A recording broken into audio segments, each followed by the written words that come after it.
Joining me now, co-editor and co-author of Frontiers of Propulsion Science and senior research physicist at the Institute for Advanced Studies in Austin, Dr. Eric W. Davis. Dr. Davis, how you doing? Welcome. How you doing? Now, good, doing great. Good. Glad to have you. I took one look at you and I said, this is a gentleman who can explain warp drive to me. Like, you've got that look about you. Still, in 2012, we still have not put a man on Mars. What do you think is the importance of interstellar travel? Do you think that's still something we should pursue? Interstellar travel is very important.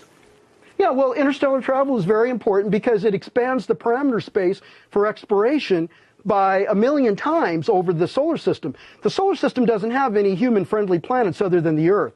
So we really are limited in what we could do as far as colonizing the other planets, open up some commercial mining and colonization programs that can expand our economy, add new jobs, increase our physics and astrophysics knowledge, increase our technology and things like that.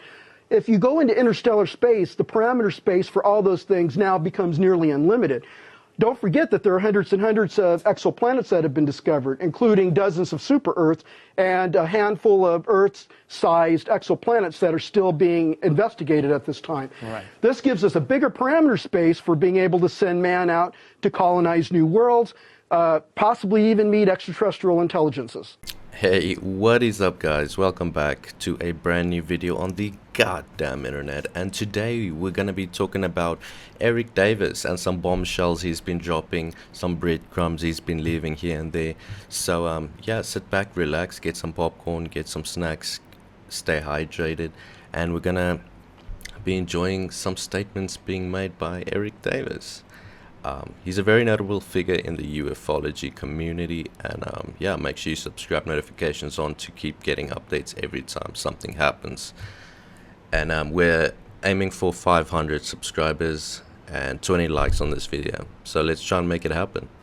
You know, even a small particle of matter, you know, through some kind of a wormhole device, do you think that we have that on the horizon in the near future, or do you think that's several years away still? Oh, are you talking about actually implementing it, or just even negative effects of it? Yeah, even in a test case, just kind of validating. We don't know yet. I mean, essentially, standard traversable wormhole theory has no event horizons. There's no such thing, and if it's a stationary wormhole, it's not a time machine. So those things are not considerations in this case. Oh, okay. Okay. There's very specific, difficult ways of turning a wormhole into a time machine and worrying about horizons and going backwards and so forth and so on. Those require extreme movement of the wormhole, one end of the wormhole as compared to the other end, in order to affect time dilation and things like that. No, but standard stationary wormhole, it's just going to open up and connect two different regions across space together, and that's it. You go in, you come out. Now, do you think it's nothing any more difficult than what's been described by Morrison Thorne or Matt Visser in his monograph? So this is some very interesting stuff, right? So there's a theory that these UFOs, aliens, whatever you call them, are future humans interacting with us and trying to make sure we don't blow ourselves up at this dangerous point in our evolution, because they want to exist later, so they have to stop us from killing ourselves, right? So that would be such a weird paradoxical thought experiment. And Jesse Michaels actually has done some significant work on this, some videos. Check out his American Alchemy videos. Some really interesting stuff. Make sure you check that out. Yeah, but it's very stable, very sane, very unexciting type of a woman. But difficult to produce, do you think? I mean, in a lab environment, you know, given, you know, even for a small wormhole size, do you think it's possible to transport matter like in the next few years, given current technology? I don't know. Not given current technology. We're not there yet. We don't have the magnitudes of the negative energy in order to generate a wormhole that would be realizable. I think all we're going to do is look at micro wormhole development in the lab. We can maybe corral just enough negative energy over just a small enough period of time that we could see some kind of a measurable effect. It's only baby steps right now, and the technology is not. First of all, we don't have the technology to generate enough negative energy. We don't have a way of measuring it in the lab yet. We don't have a way of concentrating it in a place where you can then start shaping it into a wormhole. We don't have that yet. We're just getting started now with concepts of generating negative energy, thinking about it, implementing the first steps in the laboratory, and then evolving that technology forward to where we can then start worrying about the rest of it.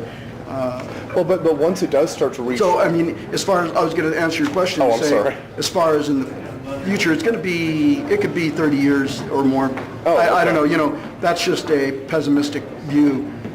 Technology accelerates and advances in sudden abrupt changes every here and there, so you never can predict when things increase in time or decrease in time. Oh, yeah. So I just say, you know, 30 years from now we might be possibly looking at being able to create a small wormhole in the lab and send a beam of particles through it, but that's the best I think we can do. Okay, so we're gonna be creating Portal in real life, motherfucking portal guns, right? Orange and blue portals. We're gonna be doing the whole GLaDOS experiment, right? Yeah, it's pretty interesting stuff, right?